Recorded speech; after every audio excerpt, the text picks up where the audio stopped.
नमस्कार। संस्कार civil service में आप सभी का हार्दिक अभिनंदन है।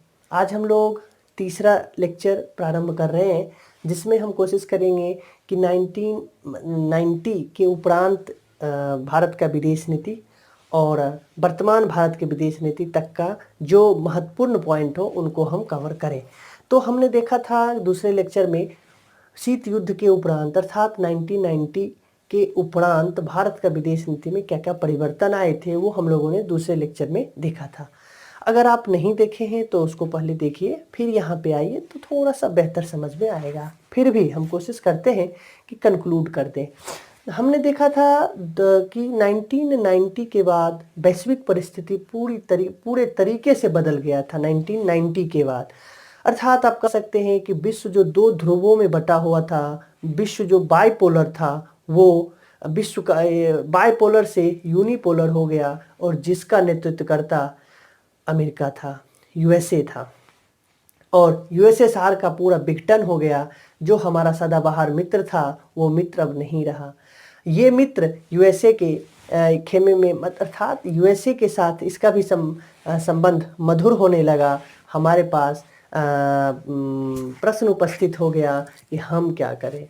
क्योंकि यूएसएसआर जो था, जो सोवियत संघ था, उसके साथ हमारा द्विपक्षीय व्यापार सबसे अधिक था। तो भारत के आयात निर्यात पे प्रश्न चिन्ह उत्पन्न हो गए। इसको देखते हुए आपने देखा था कि भारत ने इसको ओवरकम करने के लिए लुक ईस्ट पॉलिसी देखा था। और आपने ये भी देखा था कि लुक ईस्ट ही क्यों, लुक वेस्ट क्यों नहीं, आपने देखा था उस समय क्या था। अब हम उसके बाद हमने देखा था कि भारत ने अपनी अर्थव्यवस्था में भी अमूलचूल परिवर्तन किया और एलपीजी को अपना लिया। और ये भी आपने देखा था कि भारत पूरा विश्व यूनिपोलर हो गया। यूनिपोलर का नेतृत्व करता अमेरिका था और भारत का अर्थव्यवस्था जरमराया हुआ था। भारत का इकोनॉमिक ग्रोथ लगभग 1% पे पहुंच गया था। बार बार चुनाव होने की वजह से आर्थिक स्थिति जर्जर हो गया था। भारत को आर्थिक सहायता की बहुत दरकार थी। तो इस आर्थिक सहायता पाने के लिए यूएसए की मदद बहुत ज़रूरी था। इसीलिए यूएसए के साथ हमने हमारा संबंध वैकल्पिक ना होके हमारी मजबूरी हो गई उसके साथ संबंध बेहतर करने का। तो हमने यूएसए के साथ संबंध भी बेहतर करने की कोशिश किया। यहाँ तक हमने देखा। उसके बाद 1996 होता है। 1996 में जो ए.के. गुजराल साहब हैं, ये विदेश मंत्री होते हैं। तो 1996 में गुजराल सिद्धांत आता है। 1996 में गुजराल सिद्धांत, ये तात्कालीन विदेश मंत्री होते हैं। इनका मानना है कि अगर भारत को अंतर्राष्ट्रीय स्तर पे अपना छवि को बेहतर करना है, प्रभुत्व स्थापित करना है, अपना प्रेजेंस को बेहतर करना है, तो भारत को अपने पड़ोसी देशों के साथ संबंध को मधुर करना होगा, बेहतर करना होगा। इस विषय से संबंधित ये गुजराल सिद्धांत है। इसको अगर सामान्य भाषा में कहें तो कह सकते हैं कि इनका मानना था यदि किसी देश को अंतर्राष्ट्रीय स्तर पे अपना दबदबा कायम करना है तो पड़ोसी देशों के साथ रिश्ते सामान्य करने होंगे। तो किस प्रकार के रिश्ते? ये रिश्ते सांस्कृतिक होंगे, आर्थिक होंगे, राजनीतिक होंगे। मतलब जितने भी आयाम हैं सबको सुदृढ़ करने की यहाँ पे कोशिश किया गया। अब इसके फेवर में ये तर्क था, ये कहा गया कि भारत जो है दक्षिण एशिया का सबसे बड़ा देश है, ज्योग्राफिकल भौगोलिक रूप से भी और आबादी के रूप में भी और अर्थव्यवस्था के रूप में भी सबसे बड़ा देश है। होने के नाते अपने छोटे पड़ोसियों को, अपने जो छोटे छोटे पड़ोसी हैं, उनके साथ एक तरफा रियायत दे और उनके साथ सौहार्दपूर्ण संबंध बनाने के पक्ष में काम करें। अर्थात भारत इतने बड़े देश होने के नाते उसका दायित्व है, उसका फर्ज है कि अपने छोटे छोटे पड़ोसी देश को उसके साथ संबंध बेहतर करे, उसको सहायता करे और किसी बदले के नाते नहीं। मतलब अगर भारत सहायता करता है तो बदले की कोई उम्मीद ना करे। निस्वार्थ भाव से सहायता करे और संबंध को बेहतर करने की कोशिश करे। ये गुजराल सिद्धांत है। तो इसके तहत कितने देश थे? इसके तहत 2 देश नहीं थे, अर्थात पाकिस्तान और चीन इसके तहत नहीं रखे गए। अर्थात मालदीव, बांग्लादेश, नेपाल, श्रीलंका, भूटान, ये सबको इसके तहत रखा गया। इसमें 2-3 पॉइंट है जिसको अगर मौका मिले, अगर पूछते तो आपको वहाँ पे रिप्रेजेंट करना थोड़ा बेहतर हो जाता है। कि कहा गया कि इनके साथ, ये जो देश हैं, इनके साथ जो विवादों का समाधान होगा, विवादों का हल होगा, बातचीत तरीके से सुलझाया जाएगा। बातचीत करके शांतिपूर्ण तरीके से सुलझाने का इसमें प्रावधान था। दूसरा था कि इन्हें दी गई मदद के बदले कुछ हासिल करने की कोई अपेक्षा नहीं है। इनको मदद करिए, लेकिन इनसे उम्मीद मत करिए कि ये हमें सहायता दे। किसी भी तरीके का कोई सहायता इनसे नहीं चाहिए। अर्थात निस्वार्थ भाव से हम उनको, पड़ोसी देशों को सहायता करें। 2 था। तीसरा, किसी भी देश एक दूसरे के आंतरिक मामलों में दखल नहीं देगा। उसके आंतरिक इंटरनल जो मैटर है उसमें हम या कोई भी देश दखल नहीं देगा। तीसरा था कि कोई भी देश अपना जमीन जो है, अपनी जमीन किसी दूसरे देश के खिलाफ प्रयोग नहीं करेगा। दूसरे देश का खिलाफ मतलब वो वक्त होता है जब आतंकवादी गतिविधि बहुत ज़्यादा वहाँ पे देखने को मिलता है। तो कोई भी देश, कहा गया कि दूसरे देश के खिलाफ अपनी ज़मीन का प्रयोग नहीं करेगा, मतलब आतंकवाद का प्रयोग यहाँ करने नहीं दिया जाएगा किसी भी देश के खिलाफ अपनी ज़मीन पे। तो ये महत्वपूर्ण था। और एक दूसरे के संप्रभुता और अखंडता का सम्मान करेगा। तो ये 3-4 महत्वपूर्ण पॉइंट थे गुजराल सिद्धांत में, जो 1996 में A.K. गुजराल साहब विदेश मंत्री थे। उनके समय में पड़ोसी देशों के साथ रिश्ते को बेहतर करने के लिए अपनाया गया, ताकि भारत अपना जो अंतर्राष्ट्रीय स्तर पे जो पहचान है वो बेहतर कर सके, अपना प्रभुत्व कायम कर सके। इसके लिए ये मकसद था। तो A.K. गुजराल। उसके बाद, गुजराल सिद्धांत के बाद जो सबसे महत्वपूर्ण पॉइंट है 1996 में ये होता है, और 1998 में NDA अर्थात अटल बिहारी वाजपेयी प्रधानमंत्री बनते हैं। अब यहाँ पे आपने देखा कि एक तरफ अर्थव्यवस्था चरमराया हुआ था। उसके लिए हम लोगों ने कोशिश किया था कि लुक ईस्ट पॉलिसी, IMF से कुछ सहायता लिया जाए। उसके बाद अमेरिका के साथ संबंध बेहतर करने का प्रयास किया। उसके बाद देखे यूरोपीय यूनियन के साथ कोशिश किया गया था बेहतर करने का, मतलब अर्थव्यवस्था को सुदृढ़ करने का एक तरफ प्रयास किया। लेकिन सामरिक सामरिक सुरक्षा के बारे में अभी तक कोई बेहतर ठोस कदम उठाया नहीं गया था। यही वक्त है कि जब पाकिस्तान चीन के माध्यम से, चीन के सहयोग से परमाणु क्षमता, परमाणु बम बनाने की क्षमता, अर्थात परमाणु बम बना लिया था, तो भारत के सामने दोहरा सुरक्षा खतरा उत्पन्न हो गया था। इस सुरक्षा खतरा को खत्म करने के लिए 1998 में अटल बिहारी वाजपेयी प्रधानमंत्री बनते हैं, और 1998 में पोखरण परीक्षण, परमाणु परीक्षण कर देते हैं।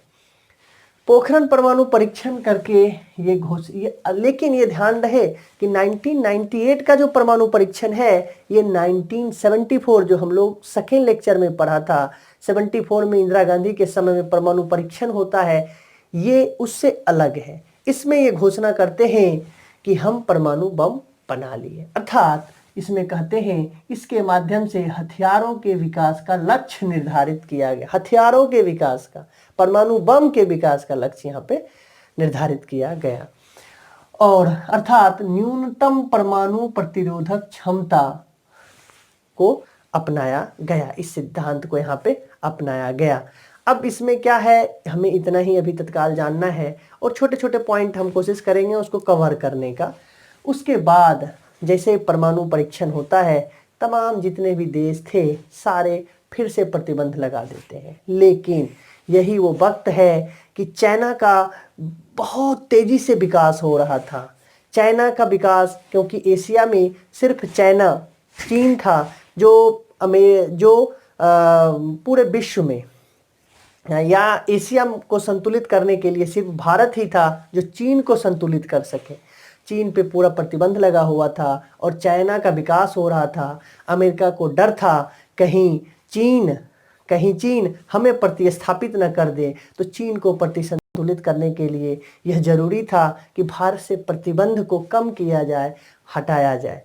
इसको उसी के उपरांत देखा गया कि 2000 में भारत और अमेरिका के साथ संबंध थोड़ा सा मधुर हुए। 2000 ईस्वी में ऐसा देखा गया। उसके बाद भारत भी कोशिश करता है कि पाकिस्तान के साथ संबंध को बेहतर किया जाए, तो अटल बिहारी वाजपेयी इसी के तहत मधुर करने के लिए 1999 में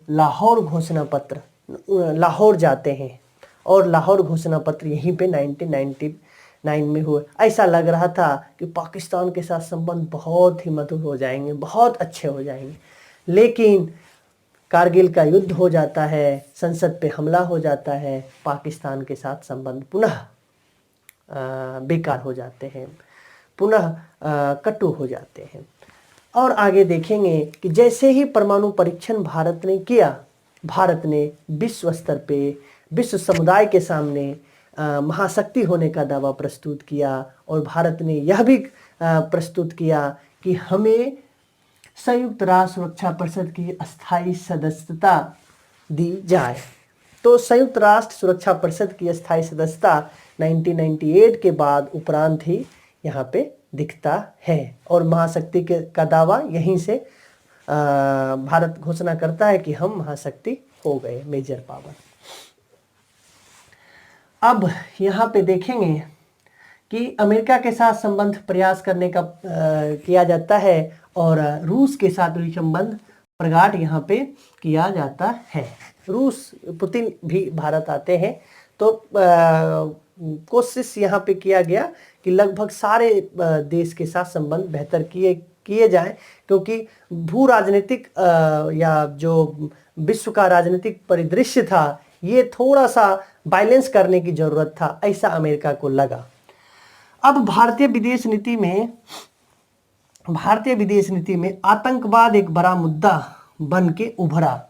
क्यों उभरा? आतंकवाद एक बहुत बड़ा मुद्दा बन के क्यों उभरा? क्योंकि आप देखेंगे कि 2001 9/11 अर्थात सितंबर 2001 में अमेरिका पे परमाणु हमला हो जाता है। परमाणु हमला, वो भी विश्व के सबसे शक्तिशाली देशों पे। यह किसी ने सोचा तक नहीं था, सोचने के परे ये थे, लेकिन फिर भी परमाणु हमला हो जाता है और लगभग 3000 लोग मारे जाते हैं। अमेरिका तिलमिला उठता है और वॉर ऑन टेरर घोषित कर देता है, आतंकवाद के विरुद्ध युद्ध की घोषणा करता है। भारत इसी के प्रतीक्षा में था। भारत ने बिना शर्त समर्थन किया। भारत ने भी कहा हम भी वॉर ऑन टेरर में शामिल होते हैं। मतलब अमेरिका की जो नीति था उसको ये भारत समर्थन कर दिया और भारत ने विश्व के सामने बताया कि भारत जो है पूरी दुनिया को यह बताने का प्रयास किया कि भारत 2 दशकों से सीमा पार आतंकवाद से प्रभावित है। अभी से नहीं, 2 दशकों से है। आप लोग समझ कहाँ रहे हैं? अब तो आप पे पड़ा तब आप समझ रहे हैं ना। हमारा संसद हमला हो गया, उसके बाद 1990 से कंटिन्यू कश्मीर से लेके सिलियर ब्लास्ट, यहाँ पे मुंबई आतंकवादी हमला होता ही रहा। तो भारत तो आतंकवाद का पीड़ित है।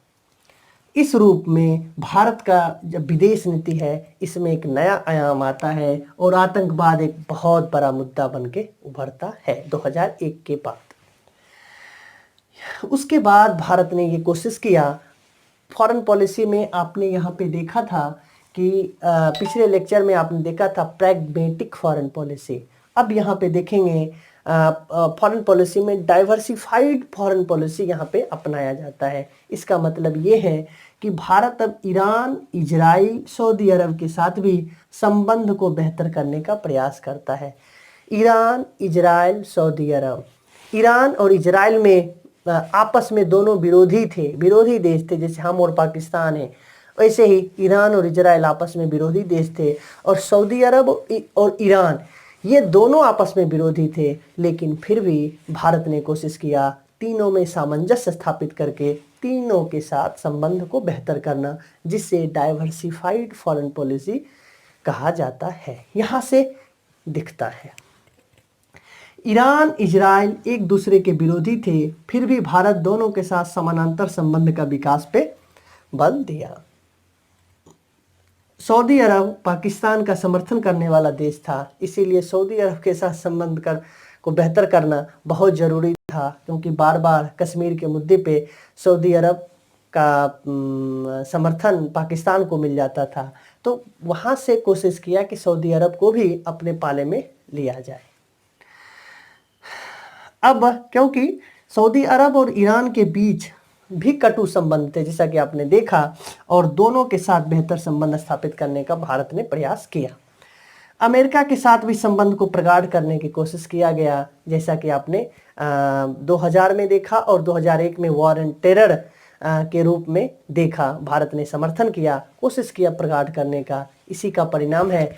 और वैश्विक परिस्थिति बदल रहा था, चीन को काउंटर करना था, और भारत सबसे बड़ा उभरता हुआ अर्थव्यवस्था था और सबसे बड़ा बाजार था, क्योंकि भारत की आबादी बहुत, विश्व के लगभग दूसरे सबसे बड़े जनसंख्या वाला भारत देश था।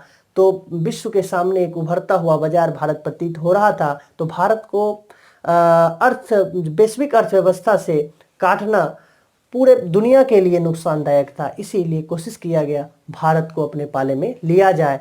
और इसी का परिणाम है कि 2005 में भारत अमेरिका के बीच सिविल परमाणु समझौता हुआ।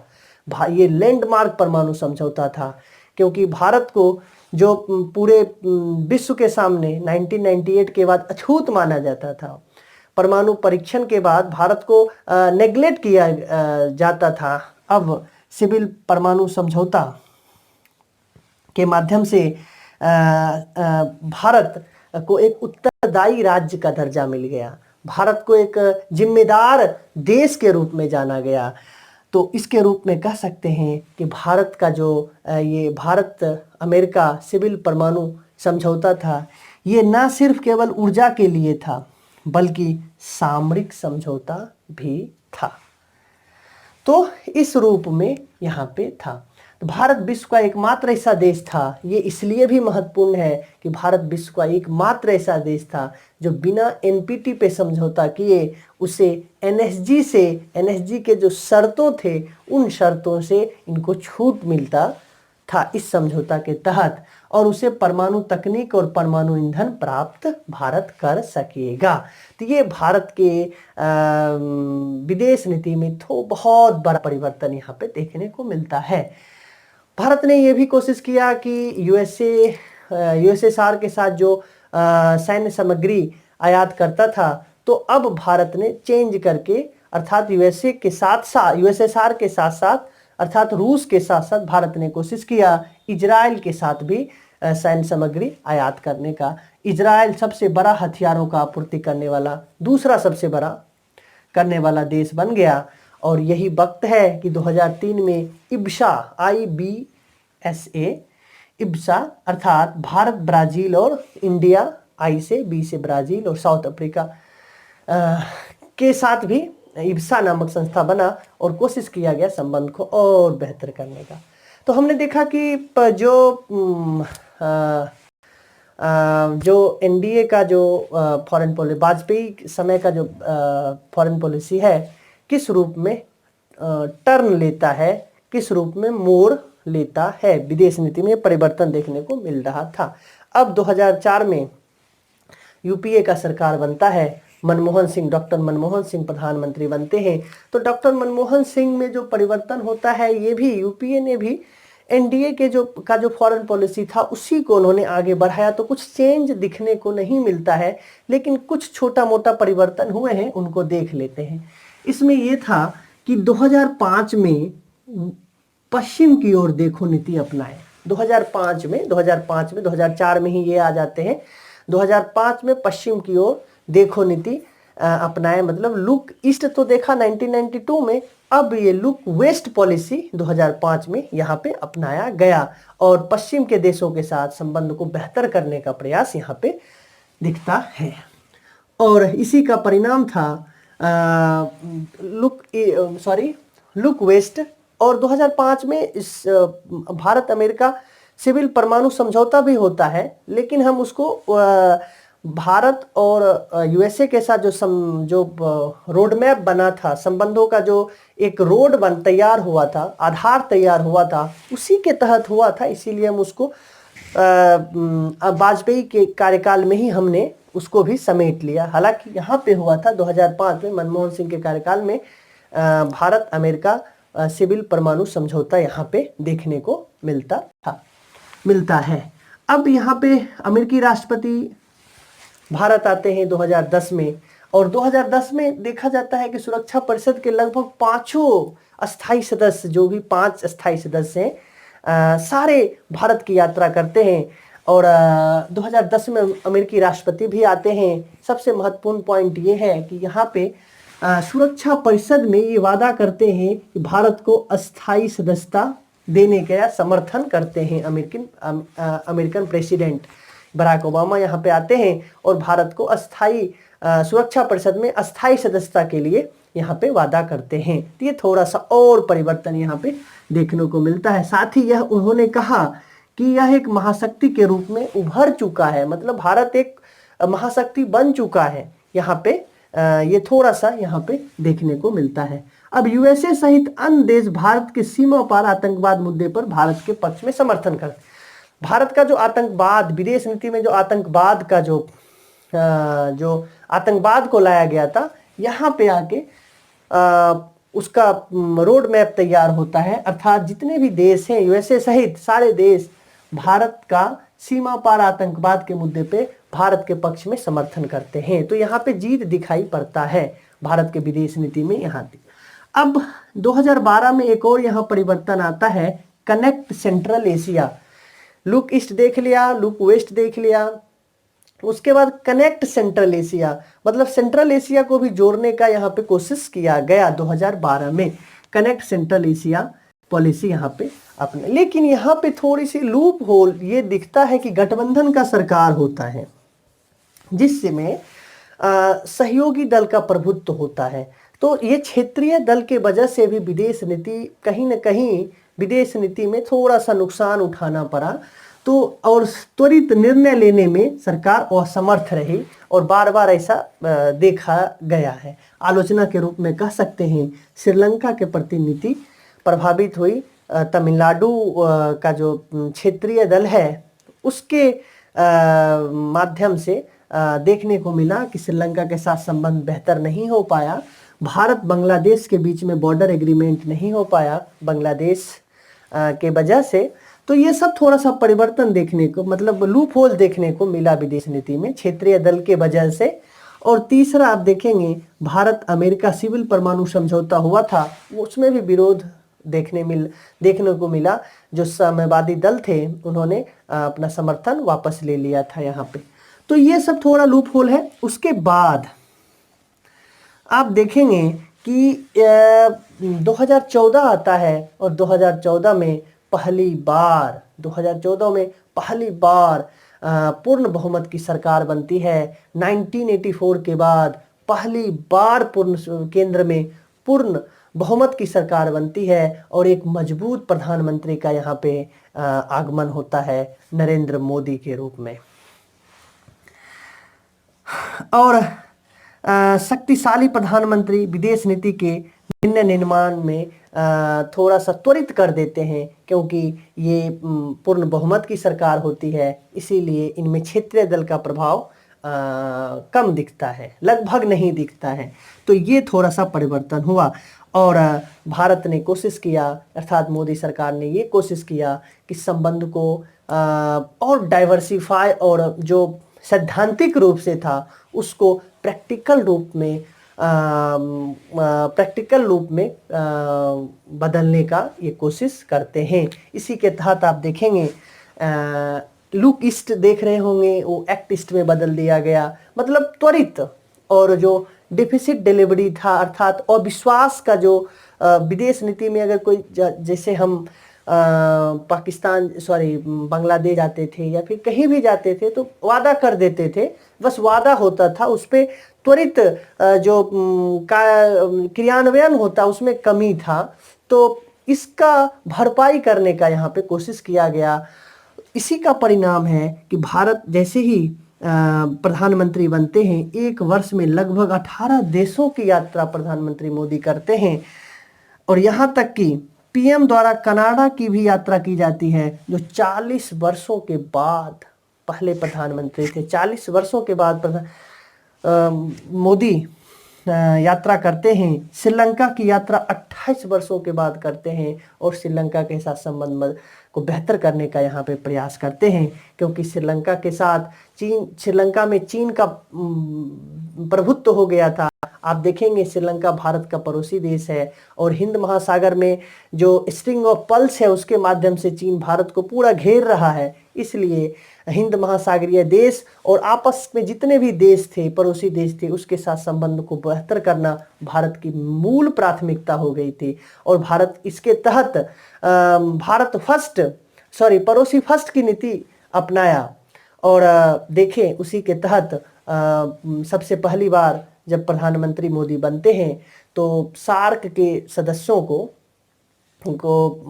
अपने शपथ ग्रहण समारोह में आमंत्रित भी करते हैं। और फर्स्ट जो विदेश यात्रा करते हैं वो भूटान में जाके करते हैं। और पड़ोसी को पड़ोसी को ज़्यादा वैल्यू यहाँ पे देते हैं। तो इसमें पहले पड़ोसी की नीति ये अपनाते हैं, उसके बाद आर्थिक विकास पे बल देते हैं। उसी के तहत आप देखेंगे मेक इन इंडिया कार्यक्रम को ये आगे लाते हैं और मेक इन इंडिया के माध्यम से तमाम विश्व के जितने भी देश थे उनसे निवेश को ग्रहण करने के लिए एक प्रयास होता है और भारत बहुत हद तक उसमें सफल भी होता है। सांस्कृतिक कूटनीति के माध्यम से विश्व स्तर पे अपना प्रभाव स्थापित करने का प्रयास करते हैं।